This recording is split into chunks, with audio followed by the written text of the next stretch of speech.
because of COVID and all this lockdown, we've had to force ourselves into this digital kind of framework that we're all operating off now. And that's broken down a lot of the borders. So now, if something goes on in, say, North Riding, FA, you're doing a development event, it's now being said, you know what, you don't have to be a North Riding FA referee to join in this event. And it's fantastic to see county FAs and referee associations and others doing these events, but they're open to all referees. So it's not just we're developing our own referees, it's like we're developing all referees nationally. And that is something that's, we've had a horrible, horrible 10 months, almost 11 months now of COVID and locking down and disruption. But a good thing that's come out of that is this willingness to put on these events, these development kind of sharing of best practices and ideas, and then just to make it available for everyone. And I think that was missing before. And hopefully, as things get back to a more, as they were before COVID, we'll continue to see that invitation to all referees that want to develop, just be able to tune into these events that yourself and others do.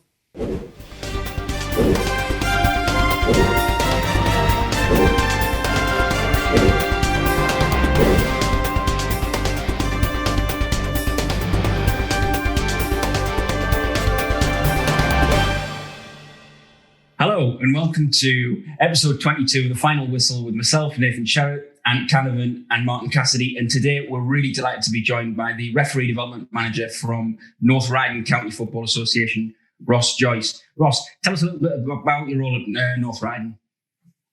Hi guys, thanks for the invite. So Referee Development Manager for the North Riding FA, been there since 2008. And in the summary, basically, it's all things refereeing, so recruitment, retention, development.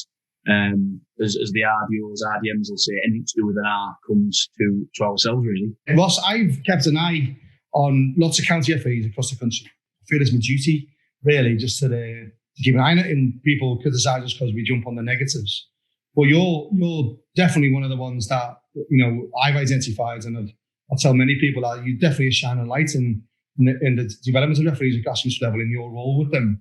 And I've seen some of the things that you put out on Twitter about the development days and the stuff you do, and your engagements. You work at Ref Live as well, which I know Nathan works with, who seems to be a really forward-thinking, way of using technology. So do you want to have a little bit explain about Ref Line, mate, and welcome to the podcast? Yeah, thanks for that. So we obviously, the county, I think first and foremost, I'm supported by a fantastic referee development volunteer workforce. That's the most important thing.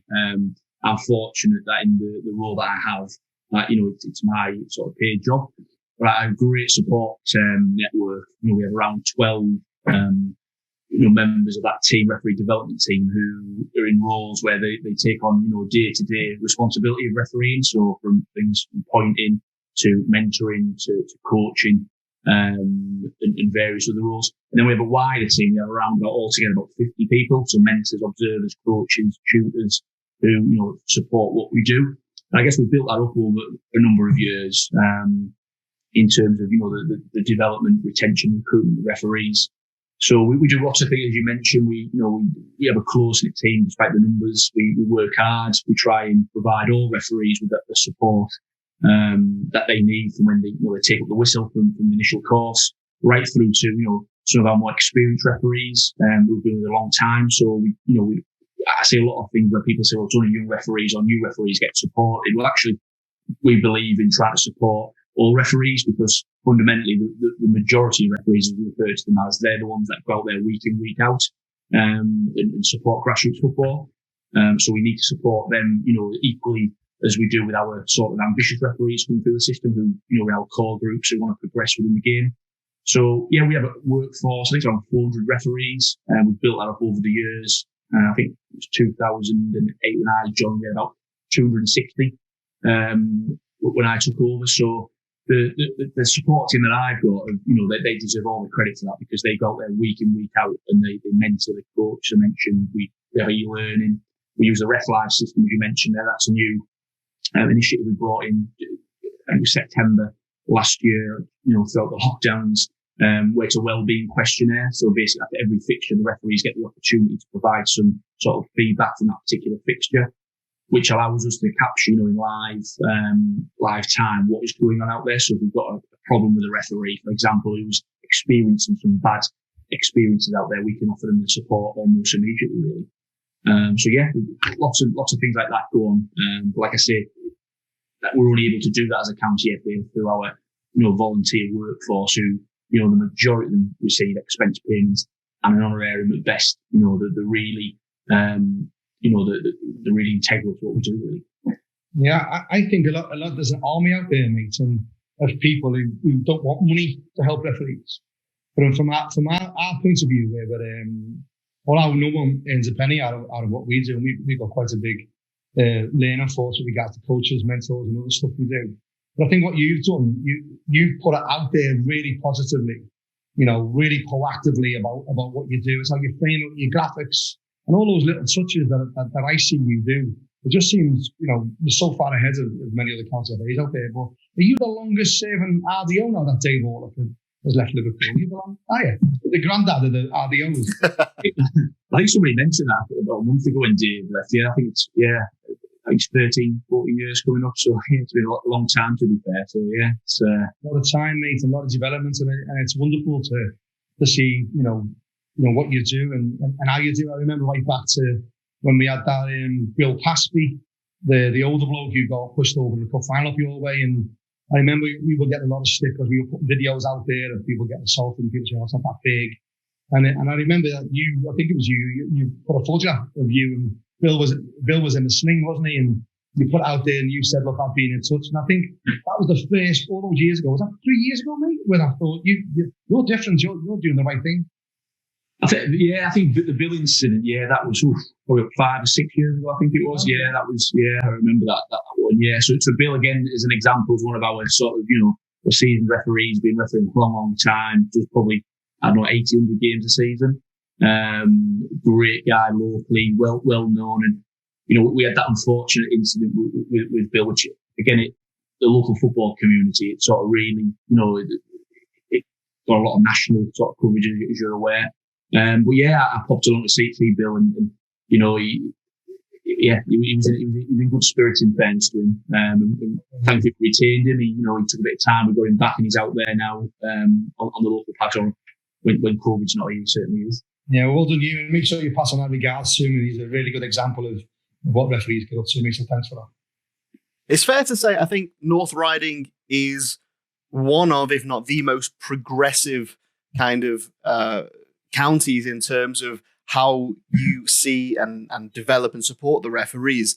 I had a question of, does that impetus come from within the county? Is it a local kind of thing to have that attitude towards referees? Or is it a national kind of, you try this, we're going to try something else over in this county, we'll try something else down here, and we'll see how it goes? How much of the ideas and the things that you roll out come centrally from the FA, and how much is kind of you guys going, do you know what, I've had an idea, let's try this? Yeah, it's a good question. I think to be fair to the FA, there's lots of, and I appreciate there's lots of opinions on this of what some counties do and don't do. I think first and foremost, in fairness to the FA, there's a lot of stuff that does come centrally. Clearly, the referee centre of development, the support of referees, supporting referees in bad times, like the sort of the assaults, the physical contact. I think a lot of the stuff regarding mental health, certainly the last 12 months, the mental health champions, which we're part of, comes essentially from the FA. I think in addition to that, county FAs obviously, right across the country will take the lead on projects, and how they develop things locally to try and improve that offer to recruit, retain, and develop referees. There's lots of fantastic county FAs. Obviously, you mentioned some nice comments there, but in fairness to North Rand, there's a lot of county FAs out there who are really proactive as well, as you'll be aware. Certainly up in the north, the ones I speak to, you've got the likes of Cheshire FA, you've got West Riding, who do a lot of development, you've got Manchester, you've got Lincolnshire, you've got Durham, Northumberland, further afield. Northumberland have just got a new RDO in there, in Matt Selby, who's come on, and he'll have new ideas. There's lots of good practice, core events, training. And I think, we do try and share ideas. I think I mentioned to Martin a little bit earlier, chatting. I think what we've tried to do, certainly in the north now, we're having bi-weekly calls every couple of Fridays with the RDOs, looking at how we can work together, especially in these difficult times, really, to better support referees. And our plan is, with the use of technology, like Zoom and Teams, that we can continue this into the new season, and try, rather than maybe it's North Riding doing one event, if it's online, let's try and work together. And we've done that, and so we've got some place on our recent polls and that. So yeah, there's a lot of good work that does take place. I think it's like anything, isn't it? That unfortunately, generally only the bad stuff that gets sort of out there and PR'd normally. But there's lots of really good best practice that gets shared. The FA throughout, we have as RDOs, IDMs, we have a sort of Teams page where we share updates, best practices. So again, I mentioned about the FA, Dan Neeson, the FA, PLs, all the stuff with regular updates. Asking us to share our ideas, and equally they'll return them and share with the county FAs. I've picked a few ideas up, in fairness, with the county FAs that do stuff, and vice versa. So the idea really is not to reinvent the wheel at all times. If something works, then let's use it. And our big overall goal, I guess, collectively, is to retain more referees and make the experience, that much more better, really. You mentioned there sharing ideas, and I just want to jump on this because it's something that I've noticed recently. Like, I'm talking within the last 4 weeks, that referees associations and county FAs have now started to say, we're doing this development event online on Zoom, which I think, because of COVID and all this lockdown, we've had to force ourselves into this digital kind of framework that we're all operating off now. And that's broken down a lot of the borders. So now if something goes on in, say, North Riding, FA, you're doing a development event, it's now being said, you know what, you don't have to be a North Riding FA referee to join in this event. And it's fantastic to see county FAs and referee associations and others doing these events, but they're open to all referees. So it's not just we're developing our own referees, it's like we're developing all referees nationally. And that is something that's, we've had a horrible 10 months, almost 11 months now of COVID and locking down and disruption. But a good thing that's come out of that is this willingness to put on these events, these development kind of sharing of best practices and ideas, and then just to make it available for everyone. And I think that was missing before. And hopefully, as things get back to a more, as they were before COVID, we'll continue to see that invitation to all referees that want to develop, just be able to tune into these events that yourself and others do. Yeah, I think you're right. It's took a pandemic, hasn't it, in essence, to try and get that, that use of technology. We certainly, some of the work we did, our core groups, we would meet on a monthly basis, and I'd have referees travelling right across the county from York, Scarborough, Middlesbrough, York. We're often travelling an hour, 2-hour round trips, a bit more a night. We would have 3 hours with them, we'd feed them. We do a bit of technical on the field of play, we're getting inside, video clips, speaker, etc. But I think what it's shown now is that when we do get back to that sort of normality, that actually we can utilise this platform, because you don't need to drive 2-hour round trip on a night, you've got work, college, etc. We can actually use the platform to share clips, and I think, like a lot of county FAs, great credit to them. We've been doing this. We've been sharing the function chat rooms, the breakout rooms, to utilise that. I think your point with regards to county FAs working together, absolutely, that's something that we did since last April. We were fortunate that we've had a sort of e-learning platform for about 3 years now, and we've obviously progressed that into the Zoom live sessions, and we've done that. And I know at the moment, because of the pandemic, there's a lot of county FAs, including ourselves, who've got staff on part furlough, so there's not always people around. So yeah, it's about working together. It'll help myself at times if I'm not around and don't have to deliver something every month. So maybe another county FA could take turn. So yeah, some great ideas there. And I'm sure that's something we've obviously chatted as the greater referee development, network to do moving forward, really.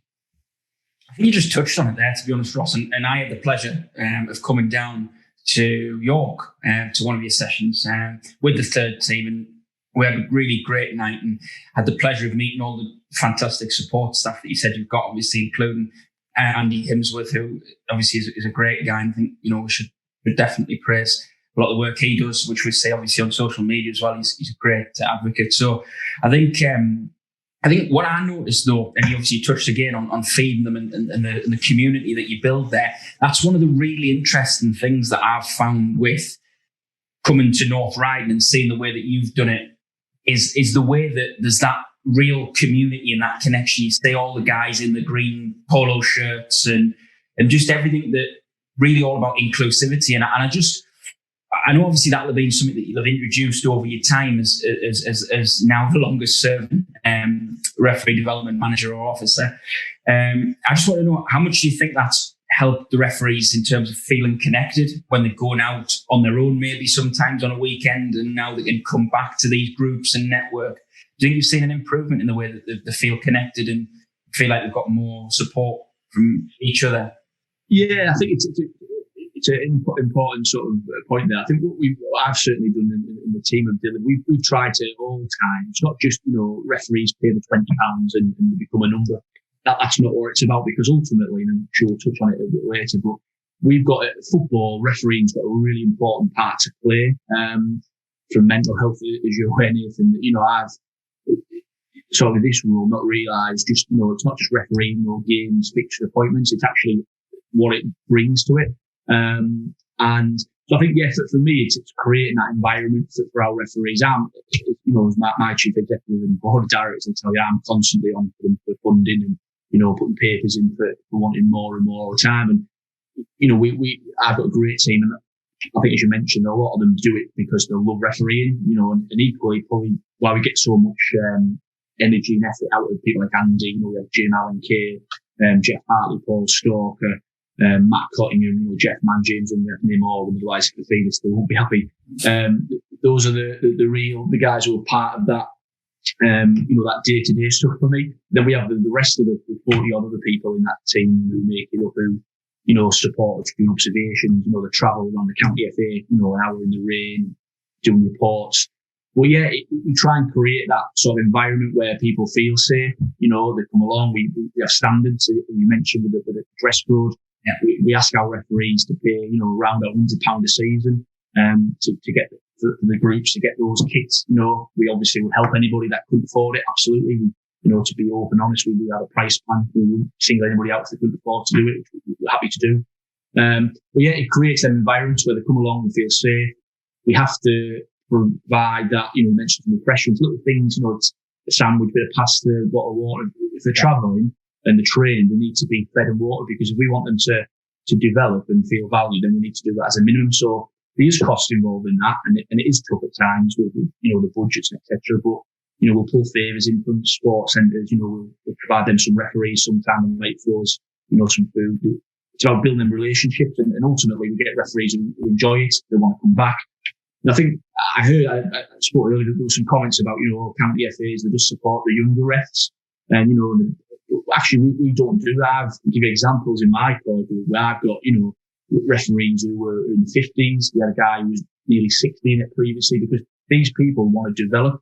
They want to get on. And our sort of referee development team, we meet on a monthly basis.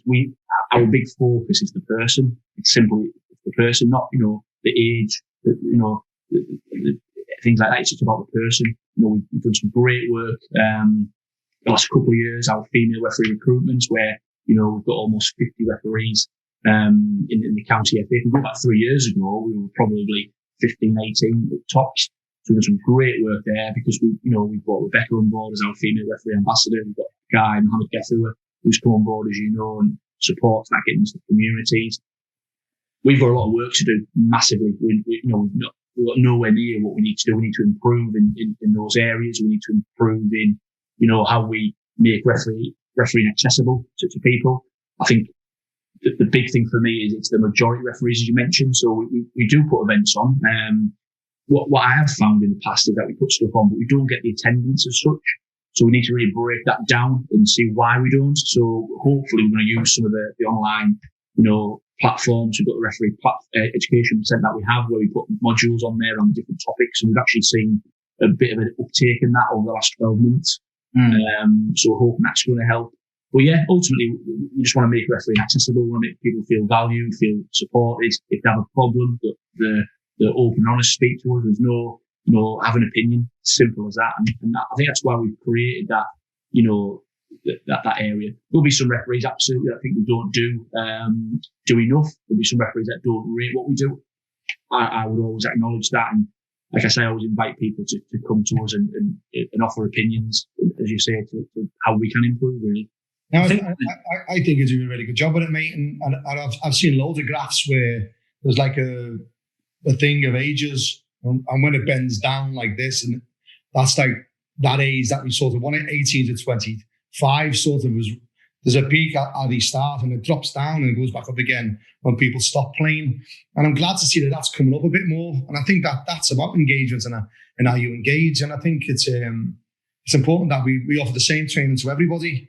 And when I love the whistle documents 5 years ago that we sent into government and the FA was about many things from banning orders to body cams to assaults, which I'm sure we're going to talk about.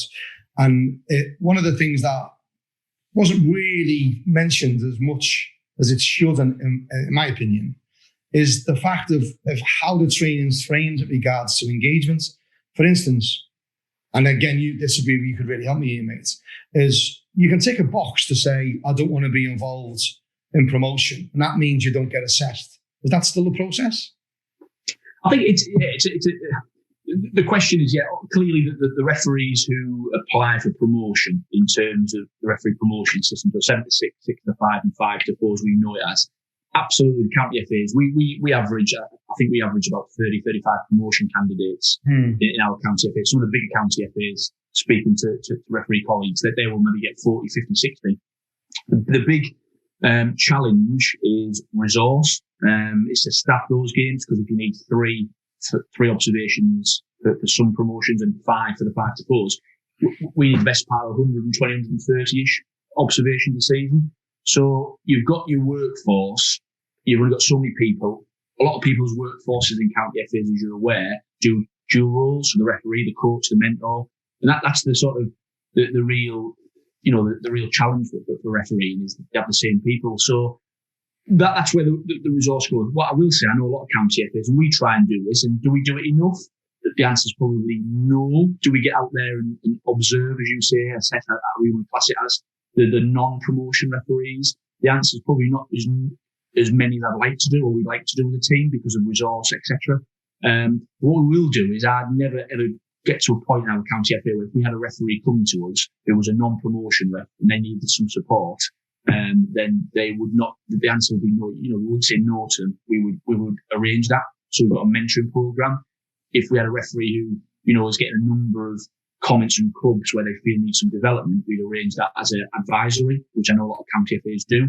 The big challenge, as you say, is getting all referees. So if we had 400 referees in North Riding and we were to try and observe all of them, we simply haven't got the resource, to do that. Yeah, when I was going with it, mate, is you've obviously seen where I was going with it, is the fact that, if you've got all those, how many referees in your county? 400. Oh, I say again? 400 referees, 400, yeah. And only 30 are getting assessed because of the promotion campaign. So what? And this isn't having a go at you. Absolutely not. It's the process. Is that effectively you can tick a box and you don't want to go in for promotion, and you can referee the rest of your career, and you're not obliged to have any form of training or CPD events. I know some of the law updates become compulsory. So what I've always thought is a duty to the teams as well as the referees is that there should be some way of saying to a referee, particularly now you're using RefLive and online stuff, if you don't get some form of CPD or update, then you can't referee. And I know that's going to be counterproductive in the short term in regards to, the numbers might go down. But I go out and watch people, I'm in the football business as well with my other businesses. So I'm always going out and seeing clients. The amount of referees I see, and I just think they just haven't been updated. And what's always worried me is that you get a young referee who's in the system, or any referee in the system of promotion, young or old, who's up to date on law, up to date on all the modern practices, got a good relationship, like yourself and your mentors, and they're doing the job properly, and they get the stick because the lads before them who haven't been updated and doing other things. And it was interesting what you said, that if you get lots of adverse marks, that you follow that up. I think that's really important, and I didn't know you did that. And I think that's brilliant, because I've asked right up to Southern League level and conference, like always called it conference, National League level, is that when someone comments on it, teams are coming to me, because I work with teams as a charity as well, give them advice on reports and stuff. If they say like, well, he's just refereeing completely different to every other referee we've had, or, they're just not engaging in regards to upskilling. They're just not obliged to, and they're just at level 4 and above, you could do it. But once you get to that level of, before level 4, the majority of referees are going to be level 5s. If they just tick a box and say, I don't want to be in a promotion, technically they can just go through the rest of their career without any. I think that's wrong. I don't think the County FA should be allowed referees to let that do it to them. I think you should be able to say, well, look, if you're not going to get upskilled, we've got a duty of care to give our teams the best updated skills referee that we can, and you're not participating. So therefore, we're going to revoke your registration. I think it's a topical one, and it absolutely gets brought up. In fairness, referee development meetings. I think there's been conversations on it. Should referees, need to have an annual CPD development before they re-register? Personal opinion is I wouldn't fall out with that. And the big challenge is the number of referees. You look in the country now. I think the figure the FA produced a week or so ago was around 30,000. It's the challenge to get that ruled out. What I will say, and you mentioned 30 referees in North Riding get sort of observed, absolutely. But in addition to that, we have 60 in our core programs that get coached. We get a further 130 reps we train a year on the new courses, get some sort of mentoring. Not every, they won't all get sort of 2 or 3 arms because, again, the resource, but we'll get provided with a mentor, point of contact. Some of them will be the same people, won't they? Some of them. That's the thing, yeah. Will be involved. They do different roles. So it's like I say, it's back to that workforce, supply demand. What I will say is we've got our referee education platform we brought in, I think it was 3-4 years ago, where we produce some, online development. So if people don't want to attend, then they can go on look at report writing, look at the laws of the game every year. We produce a module that we email out. If we get a report of a referee equally who has some bad experiences, and we get 2 or 3 reports, that'll go into our referee development team. We'll review it. We'll offer some support from the referee's well-being, most importantly, but also look at the performance for the club, because we have a duty of care, as you mentioned, to make sure referees don't just go out there, pay the registration fee, and not doing the job, because that creates, as you say, that referee goes the week after problems and vice versa. But I think what we also do is if we get a report, because we've produced an online guide, and so we've got some content. If it's around recognising what the careless, reckless challenges, we've got some modules, so we can email a link saying, hi Martin, please have a look at this may help you. We've done that.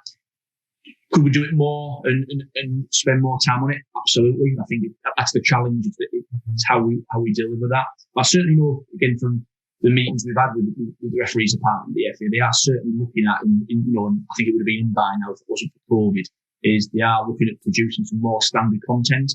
So if you're a promotion referee, if you're a non-promotion ref, there's some training that can be delivered, in person, probably more so now with the use of these technologies to be delivered, because we want that consistency, don't we? And we want referees to feel like, just because they're not in a promotion pathway, that they don't get supported. And I guess a little thing on there, what I do find interesting, we get, when we offer our general training events, more so when it was in person, the same people seem to attend. So we've got to look at ourselves a little bit on that, and we find that maybe some of our seasoned referees don't, maybe want to come along. That's not a criticism, because there's different reasons for that: work, life, family, get that. So we have to be really careful, do we mandate it or not? But I think the basic, sort of an offering of annual, 3 or 4 hours a season would be a good move. I think it would be, mate, because what happens is you get the stick as a county FA, and that's not fair on you guys.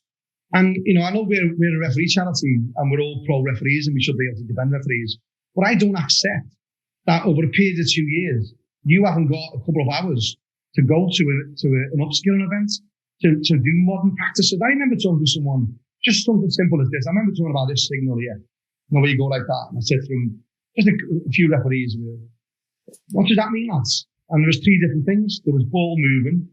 There was hurry up to the goalkeeper. There was substitution, all the same thing. And they were like, I said, well, look, there should be standard sort of advice, that could help you at the Premier League right down to the grassroots referee. I should say, for any people who are listening on the audio, Martin, that you wrote For those who are watching, for those who are doing And it's a hand gesture where you do your fingers around each other with ball movement.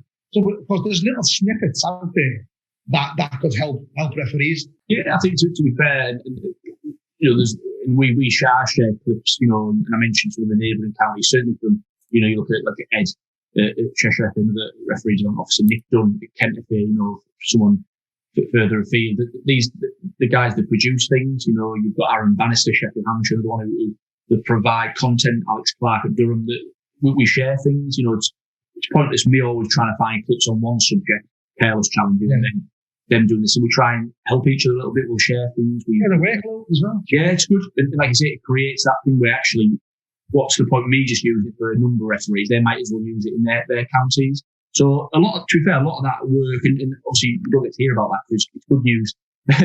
So a lot of good stuff does go on, and I think it's how them county FAs utilise that. There's a lot of positive stuff like that going on. But yeah, I think back to the initial point, I think in terms of referees having that annual before the register some form of personal development. Yeah, I think that's something which I think, to be fair, referees themselves, I've had referees come to me saying we should have that. Clubs will say, well, we should have a referee that knows the up-to-date laws of the games, because if they don't obviously have the knowledge of the law, they don't apply them correctly, and it causes issues. So yeah, it's a really really good point. And when I first started writing the Third Team blog, which a couple of weeks ago I produced the 75th edition, but one of the first ones I wrote about was the support schemes that RDOs and RDMs such as yourself were putting in place.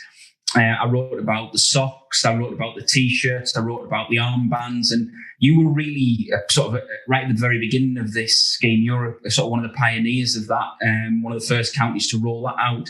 Now that we're sort of a couple of years down the line, I appreciate that this season has been a lot of interruption and things with the virus and the way things have been. But what do you think the impact of that's been? You've had the armbands, haven't you, for the under-18s referees? Yeah, that's right. Yeah, Nathan. Listen, the armbands. We weren't the first county FA. In fairness, there was a few. I think it was Kent FA and Nick. We saw the idea from. In fairness, but we brought it in quite early. When we first put it out there was a lot of people thinking it's just a tick in the box car exercise, to sort of do that. I think our sort of thought process was a number of four really. One is most important to identify those referees who were under the age of 18. To make people on the sidelines, so coaches, parents, spectators, players aware that they've actually got a minor in the eyes of the law. And the second thing was to create that, as you say, that sort of, that sort of social media, that real campaign that they were there, and then we wanted to work with them. We tried to promote the benefits. What we'd actually find in the early days was a lot of our younger referees, certainly the ones, that were quite tall, 6 foot, etc. Maybe looked a little bit older. They felt that actually it sort of belittled them a little bit. We tried to explain to them it wasn't the fact that if they were tall or whatever, but it was actually about them making them know they were under the age of 18. So as you say, we're a few years into it now, and what I will say, we've actually just as we speak now, we've got a questionnaire out there which is due in this week, where we've asked our referees to give honest feedback on the armbands. Yeah. I think we had about 50 odd people now completed the survey when I checked earlier today. And to be fair, quite a lot of people have put some positive comments, so we'll have some research and a review on that shortly. But from what we're hearing is, yeah, it has proved good, and we're finding that welfare officers at clubs have come to me saying, great idea.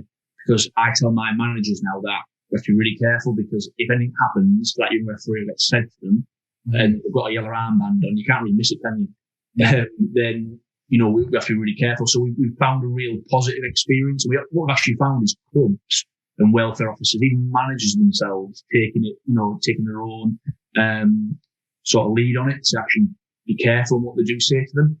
Listen, I think we're never going to stop things getting sent at the moment, but I think it's put that little bit of a safety barrier in there. And it also certainly helps at our point of view, at our end, when we get a report from a young ref, and it goes to a discipline panel, and then it goes to our referee, our welfare manager. She's then able to look at that, and then it goes the discipline route and the safeguarding route. And we've had a few referrals to the FA around the behaviour. But I think a lot of it's education. We've got to really, we can find people, etc. But a lot of it's education. And I personally, from the feedback we're getting, we found it really positive. I think what we need to do, we need a little bit more time on it in the next year or two to see how that develops. But yeah, it's been positive. Do you think it's given them a bit of a breathing? Do you think the referees who are obviously wearing the armband, it's given them a bit extra breathing space to develop their technical skills as referees without having to worry about some of the sort of dissent and potentially even sort of physical abuse as well as verbal abuse? Yeah, I certainly think that's the case. I think a lot of referees will see the impact. Let's not be naive on this. It's not going to be the end of the world. You took your armband, everyone be quiet. If that were the case, then that'd be great. But I think what it does do is it makes people think, and we give our referees in the training events that we have, our refereeing courses, we give them the laws of the game, we give them the practical sort of, development that they need, and then the big bad world out there, what they need to say, what they need to do, little snippets of stuff, and maybe before the game, explain to the managers and the sideline, I'm under 18, I've got the armband on, just little bits in there, and hopefully that little sort of, little comment may support them. But yeah, I think it, and it's certainly from the club's point of view, we on our social media, we often put posters out, the flyers, we're going to do some video work ahead of next season where we get some interviews out there, hopefully some quotes to put in dressing rooms if we need to. And I guess it's all really working together collectively because, contrary to what people believe is, they say all referees get a bit of verbal abuse, etc. But actually, we get a lot of people come to us. I've actually had, just before the lockdown, first lockdown, I think it was February, it's about a year ago really, we had actually a manager, Jenny, who's our welfare manager, myself, actually had a welfare officer at the club actually come to us and report one of their own managers that the referee hadn't reported for verbal abuse. And we were astonished. We couldn't believe that somebody actually had said, I'm unhappy, and they put a report, and in the end, it ended up with a charge for that specific person. We did some investigating, contacted the ref, and their own person got charged. We couldn't believe it. And I thought that is so positive because actually the work that the welfare department are doing as well is actually telling people that's unacceptable. These are young people. Yeah. And that person felt like it was totally out of order. And I thought that's really good because that was your own team, wasn't opposition, it was your own team. Yeah. So yeah, it's like I say, it's a good step. We keep working on it, we'll keep reviewing it. And I noticed there's a couple of county FAs that have gone with different colour armbands and there's t-shirts, but some actually put trainee referee. Yeah. Other than just under 18, which again, I've not looked at that, but does that help? I think Durham put, in addition to the yellow under 18s, they've got a red new referee for a newly qualified referee who is over the age of 18. Yeah, that's Clark with Durham, yeah. So it's another great thing to do, isn't it? So you actually, but yeah, there's lots of good stuff out there. Purple shirts and is it neon socks as well, I think? Yeah. So Gloucester started doing that. There was a couple of people we knew. There was a guy called Brian Jory, Football League Line. He was involved with a league, and he was they got together with a couple of other people. Nigel Newport Black apparently brought that in. But my question on that, mate, is I'm not sure you can really answer it, but it's just my opinion on it. Is there doesn't seem to be a cohesive approach to it. It's something I flash, and I know we're going to go on to assault in a minute. I know Anthony wants to talk about assault and how the records and all that sort of figures and stuff. But to me, one of the problems about a cohesive approach is exactly what you just said, Nate. And I'm not throwing you under the bus here, mate. You got one county doing coloured socks, one county doing coloured shirts, one county doing purple armbands, one county doing yellow armbands. I got no idea why the FA hasn't gone to all yous and said, this is what we're going to do. Purple shirts have their own problems, because then if someone's playing in purple, what you do? Because I'm in the business of sports clothing. There's lots of colours out there similar to purple. So I think that's a problem. Green then clashes with goalkeepers. And I've always thought the armband is a really good idea, and I'm all for it. I don't want anyone to think that. But there's just no cohesive approach. And I just don't know why, obviously you're all individual businesses and not for profit or whatever we all are. But I just think it would have had a far more better impact on really addressing the subject from a cohesive approach if the FA went to all ears and said, right, this is what we're going to do. We all wear yellow armbands. That's what I think's being missed here. I think, yeah. Listen, I think you mentioned you've got roughly 50 county FAs in the country, their own enterprise, etc. I think the difficulty is one size doesn't fit all. It's the same as refereeing courses up and down the country and shooting like that. A bit of abuse. You all want to address it. And I just find sometimes, well, if this isn't you, mate, you're brilliant. I love you being on here. Well, let's just get all those subjects out we want to talk about. I've seen it where one county FA comes up with an idea, brilliant idea, and the next county FA will go, I'm not going to do exactly the same, but I don't want to look like I'm copying them. And you get lots, if that's clear, you get lots. And what I get really frustrated by is that when there was a vote of no confidence in the FA, all the county FAs were all tweeting how wonderful they are. So obviously someone had sent out some guidance, and I did some analysis on it. The number of tweets from county FAs went up by about 200% when that vote of no confidence was going on in the House of Commons. Now, if they can all have a cohesive approach against the vote of no confidence, why can't they do it with abuse? This is not you, mate. I think you're great. I'm just saying. No, I think the comment with regards to to the armband, is it a shirt, an approach? My personal opinion is I don't think I understand. Do we all have the same thing so everyone knows? But as long as it's the same in that particular area, like County FA, so if it's a yellow armband in North Riding, if in, for example, Durham it was a red one, if in West Riding it was a purple shirt. I think as long as there's consistency in that County FA, and if it's working, why be the same? Refereeing courses is the same.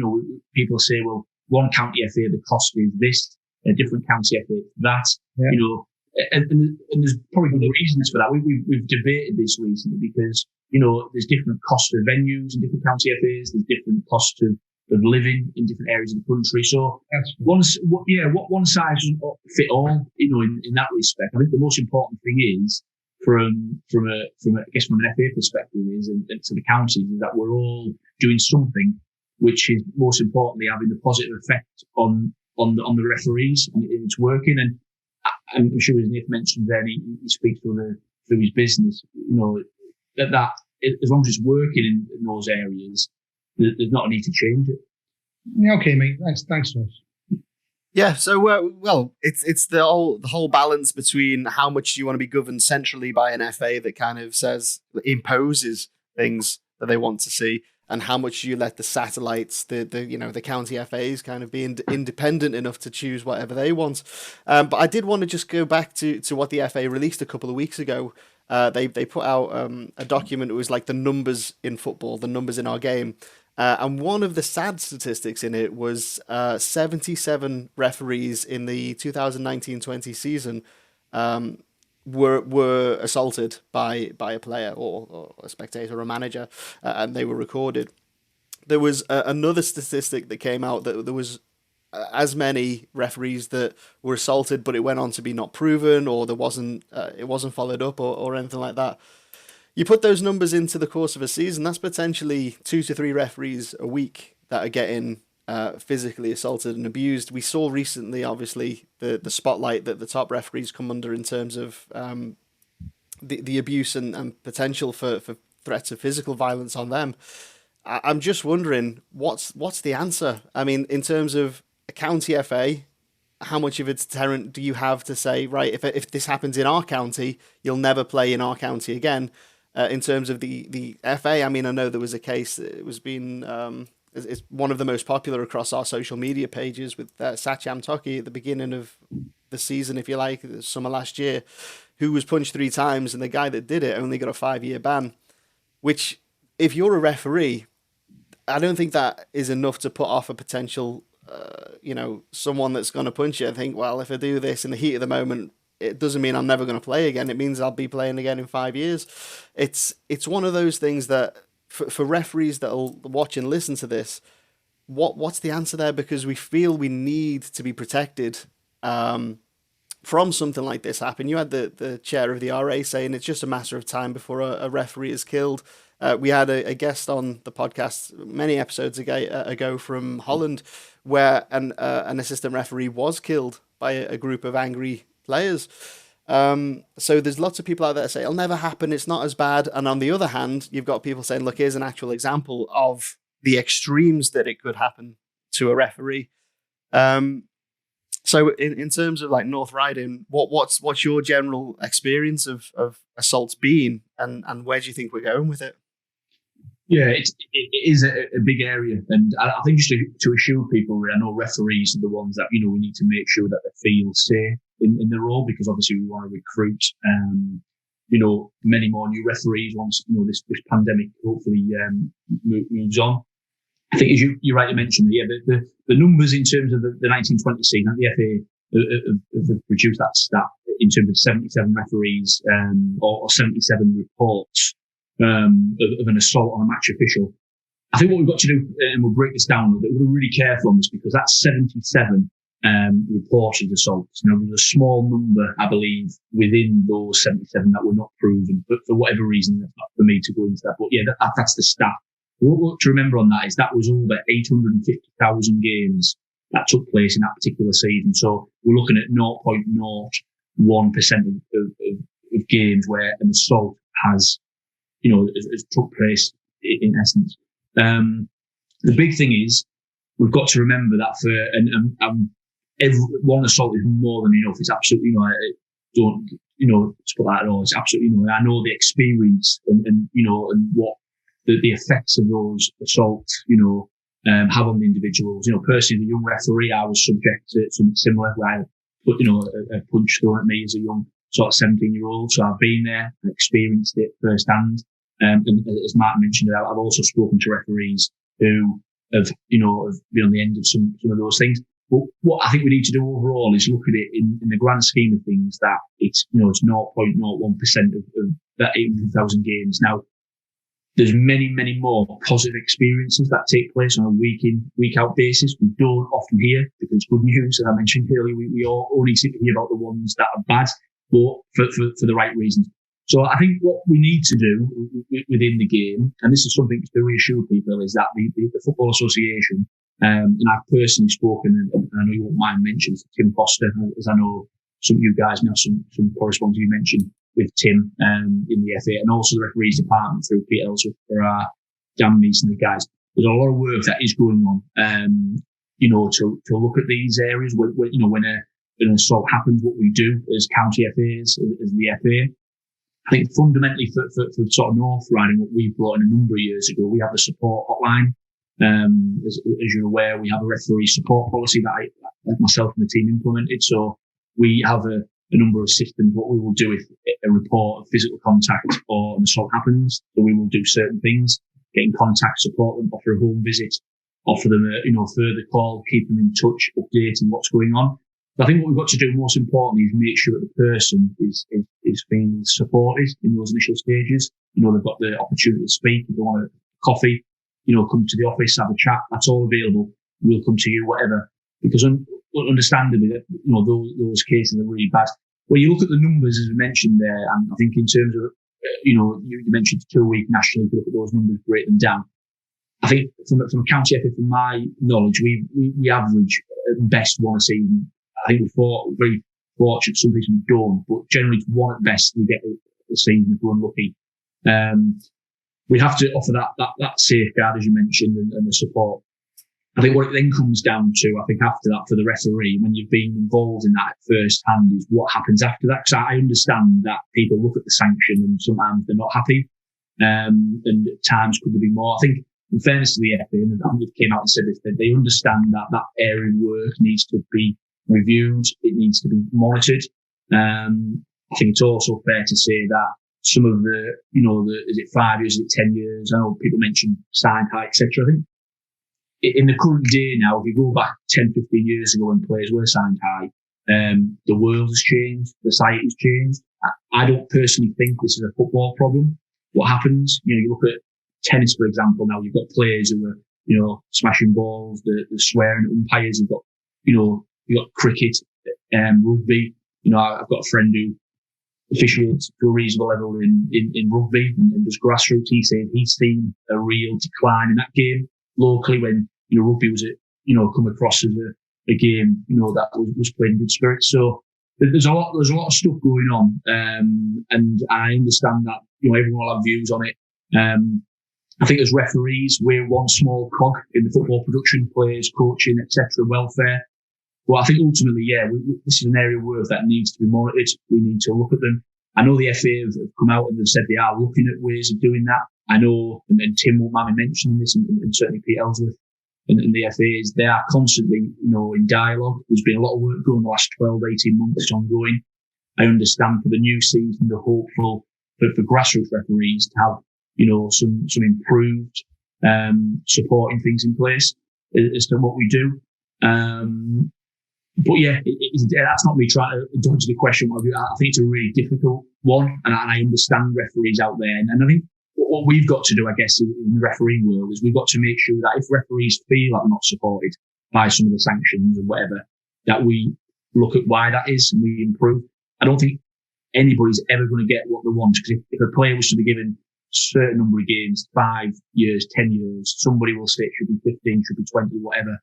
It's like your auntie or uncle give you a birthday card, isn't it? And you get £20 in there. You actually think, well, I should have £30.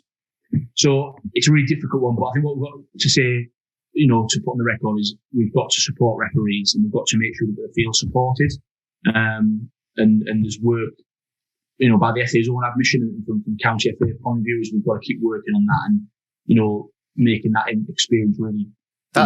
I'll be honest, Ross, that's fantastic to hear, because all throughout, as a very active social media page for referees, I get a lot of the overspill, I think, from the county FAs that don't support their referees to the kind of level that you've said that you do, which is great for your referees, but not so great for mine.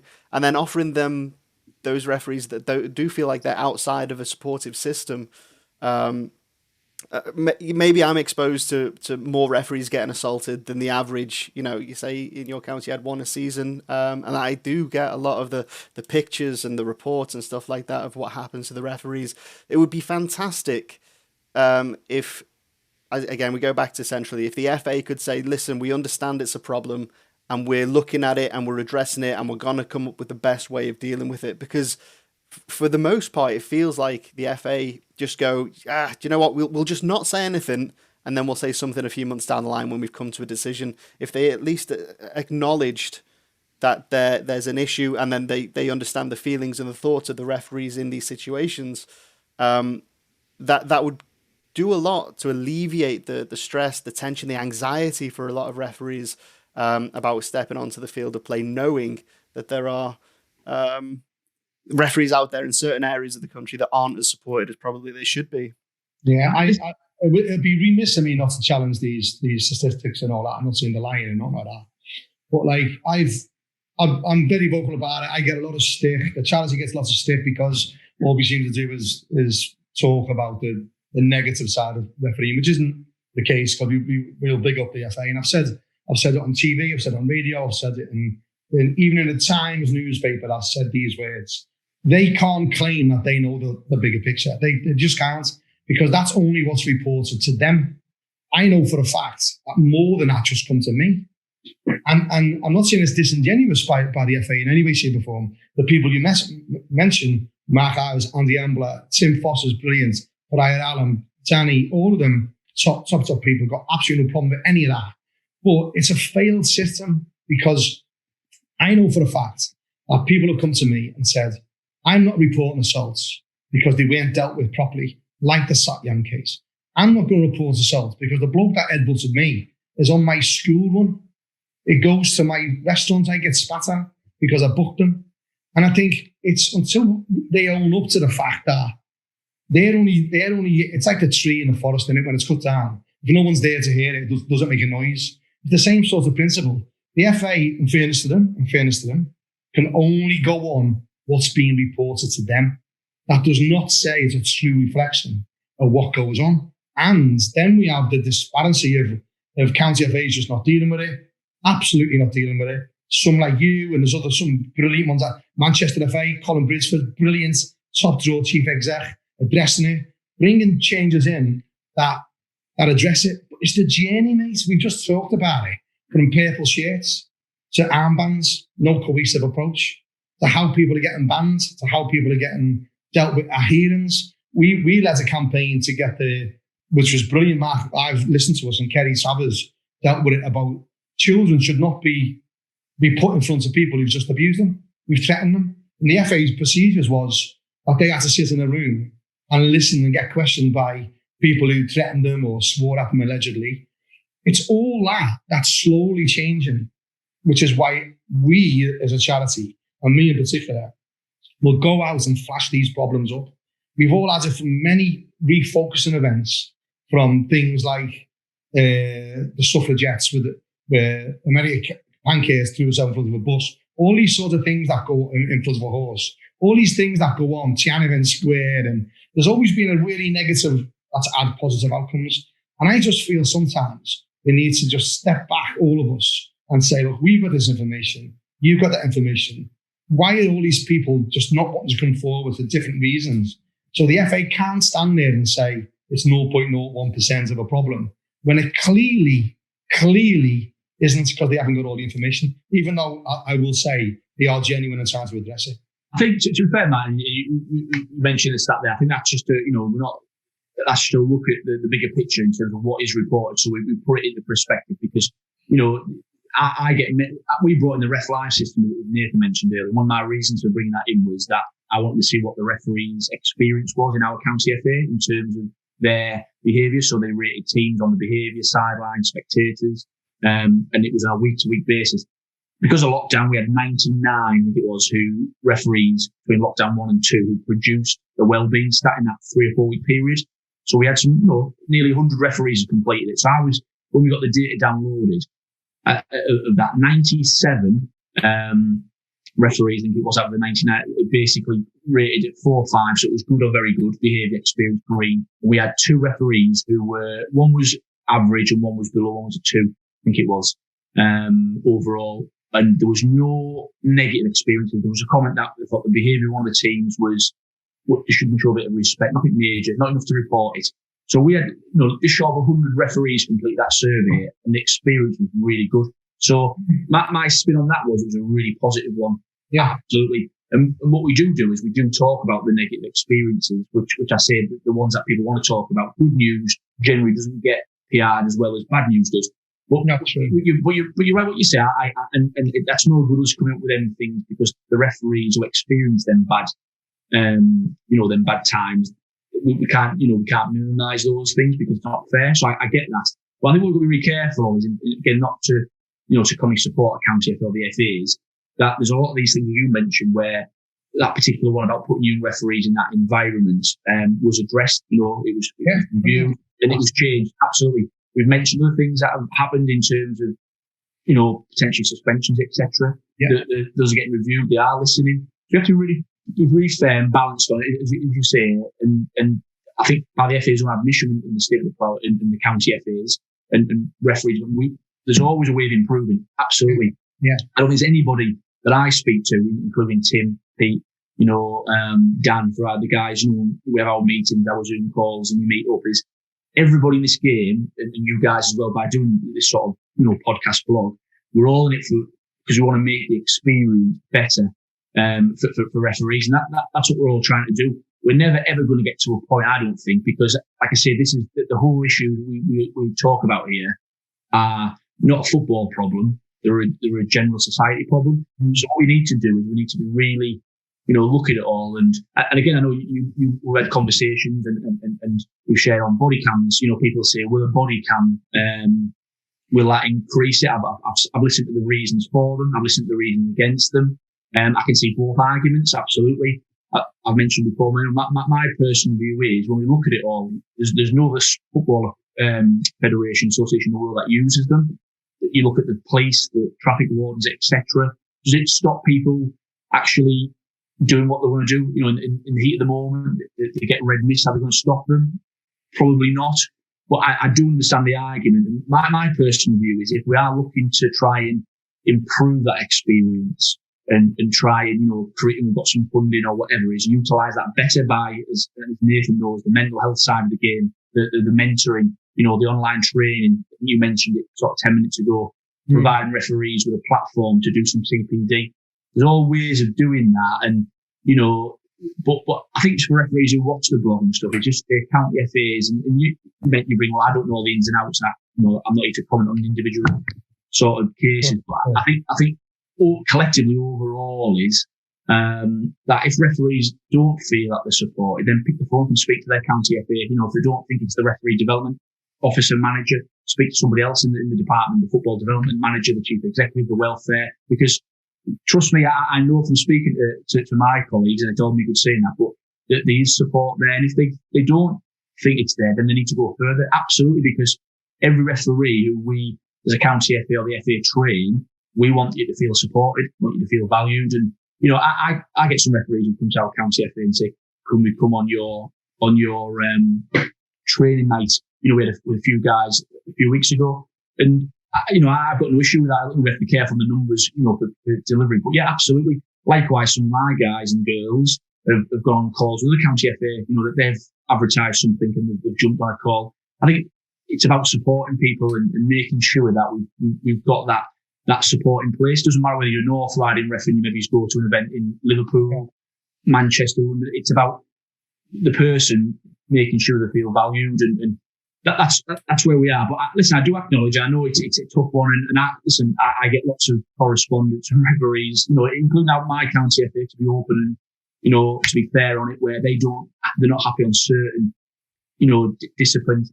I think just a stage further on that, because a lot of people think, oh, well, it's the same county FA panels, or they don't know what they're talking about. But in fairness again to the FA, they've gone through a great piece of work over the last 4 or 5 years. I think Mark Ives, as you mentioned, brought this in, where county FAs now need to have on all their panels a non-independent.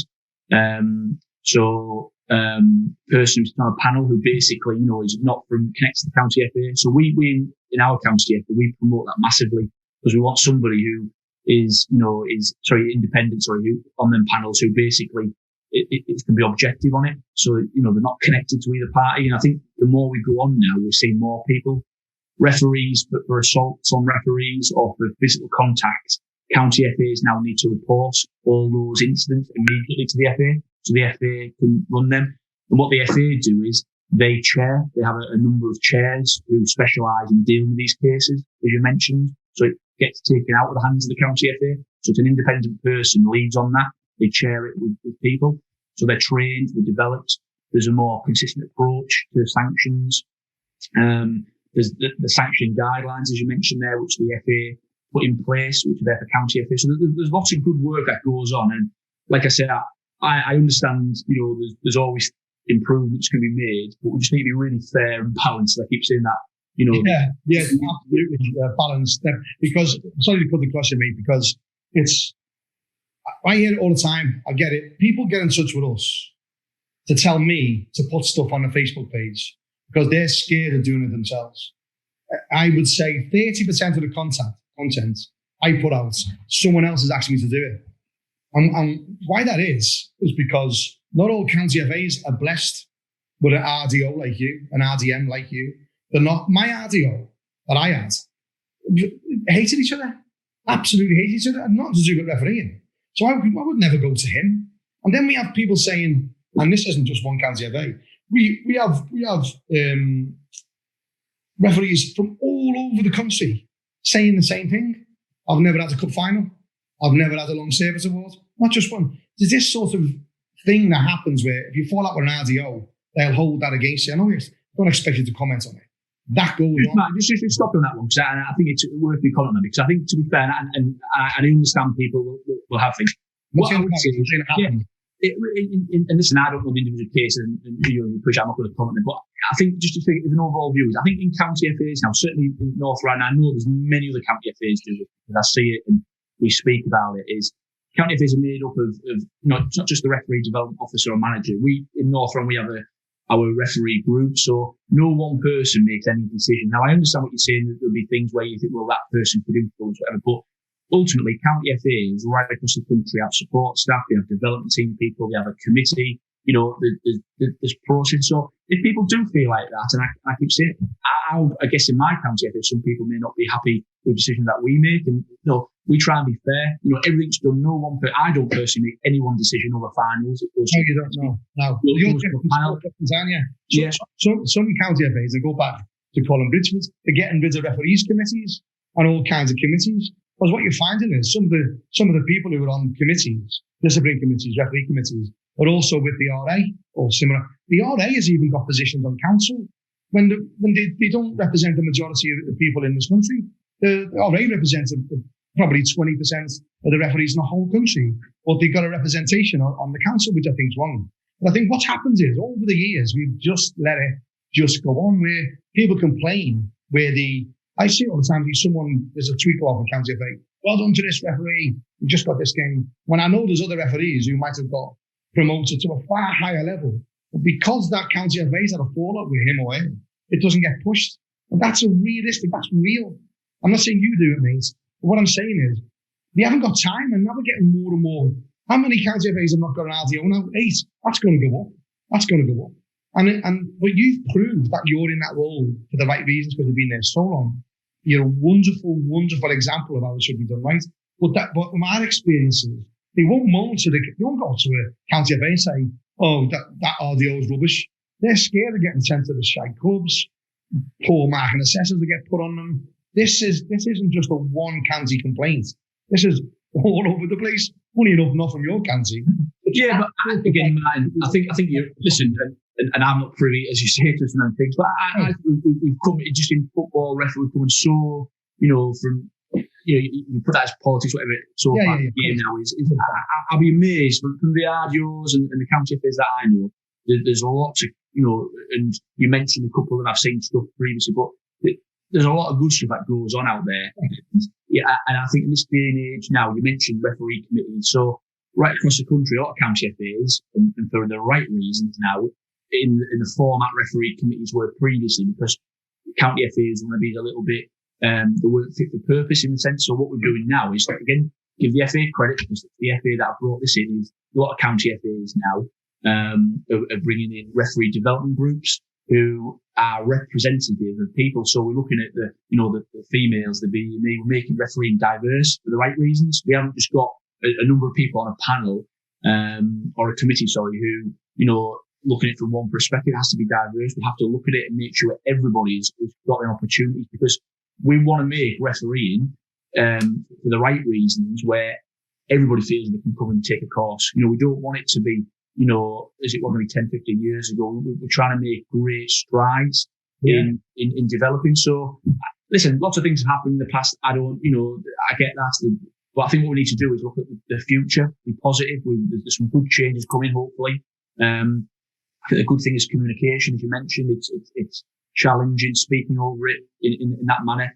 But ultimately, we want to make those referees, and I get excited before I hear some of those points, is we want to make sure those referees don't feel valued and supported. Let's speak to them. Let's be open. We've just put, just the last thing that we put a consultation group out there at the moment, because I want referees to come to us. We've had some referees who challenge what we do. They're not happy. They don't think we support them. So I've put an opportunity out there for us to meet up on a quarterly basis, where we'll say to referees, come on board, let's have your views. If you don't want to speak to myself or one of the development team, go and speak to your rep in confidence. It doesn't have to be named. Just tell us what your concern is, and we'll look at challenging it. If we can change it, we will. We had something recently where a lot of referees wanted some e-learning training on a certain subject, so we put a module on. Referees were a little bit unhappy on the county fees. They felt that the clubs weren't happy on this mind, but the referees felt that our fees hadn't been updated for a number of years, and we got quite a lot of people who they put a good, strong case across. So we looked at it and we increased them. Unfortunately, the COVID pandemic kicked in, so the county cups didn't take place, but we've done that. We had a thing on mental health. Some referees felt we needed to put something in the lockdown, which we were already looking at. So we implemented, Matt Messiahs, we had Nathan involved from a well-being perspective. So we put some sessions on. But yeah, we just got to be open and honest. We don't always get it right. We can make changes, but you're never going to please everybody. I'm going to pass you over to Nathan in a minute. We're going to get some lightheartedness going on, but I need you to understand fully, absolutely fully, that I love what you do. And I know you're a brilliant RDO, and I know there's brilliant people out there. And you really are. I know you just not that sort of bloke. You're brilliant RDO. Many people can listen. And I know people have a go at me and us because we always go on the negative, which I'll take that. But there's always a little expression that says the squeakiest wheel always get the oil. And what I'll always do, I'll always keep flicking the ear, and I'll always be saying how good they are. What I always will challenge is that when the message comes out from county FAs and the FA that all is perfect, and it's not. And that's why I do what I do purposefully, is that I like to put on a balanced view about things that aren't getting addressed. And I'll always put up about positivity. So when I do go out and I have conversations behind the scenes with people saying how wonderful you are. But the FA is one big machine. It isn't just the referees department. And there's different departments of county FAs as well. Sometimes if one particular department isn't working well, I think we have a duty to be able to fast it up. And I know you listen. I know there's some wonderful people in there, but don't just write us off because it comes from ref support. Because I get a lot of information from other people in the FA. And before I pass you over to the other two, I just think it's great that you're doing it. And I want to ask you a really serious question before we pass you over to these two. Is black whistle or colours whistle? I'm a black whistle man. For God's sake. See, I thought you sound until now, Ross, but you sounded like you knew what you was talking about, but now you just said that. Everything that's come before. It's a very important question. It's on the nation's lips, that question. I think a lot of people get into refereeing. I know loads. I myself only got into refereeing because I was serving a 10-match ban. Because I was always a violent individual. I moved down from Liverpool to here. I just thought everyone would have a look. And then when I took the course, I realised what I didn't know about football. And all those years I've been a knobhead. But I was wrong. And I know we've talked in the past about players maybe taking, a bit of a referee's course in some way, in shape or form, and county FAs going into clubs, talking from referees' perspective. And I know you're big on all that sort of stuff. And I think when we look around it, I would say categorically, the FA are doing some wonderful, wonderful work, and we're fully behind them. County FAs are doing some wonderful, wonderful work. But if we were grading it out of out of 10, I think they're nearer 6 than they are 9. But I just know that they're striving to get up to 9, and if we can help them get there, all of us coming together, I think that the game will get better because of it. Well, this is the thing as well. A lot of people question our motives, the ones that watch this podcast. But the thing is, we all do want the same thing. Us, the people we have on as guests, a lot of people watching, we're just passionate about getting the very best for referees and then the very best for the game of football itself. That's all we want deep down, really. Yeah, definitely. I don't think that we can ever say that there's anything that's sort of malicious. And the thing is, I understand a lot of, obviously Martin's just spoken at length about why he does what he does. And I think that all that we try to do, and particularly when we're promoting things and maybe talk about the difficult subjects that we maybe don't want to talk about, maybe the unglamorous side of refereeing, is because we would love to see an improvement so that, if we have children, obviously Ant's just had a daughter there, and if she decided to take up the whistle, that they wouldn't have to maybe deal with some of the things that we have in our career, really. It would be a neon whistle, though. She's not going to have one of these boring black ones.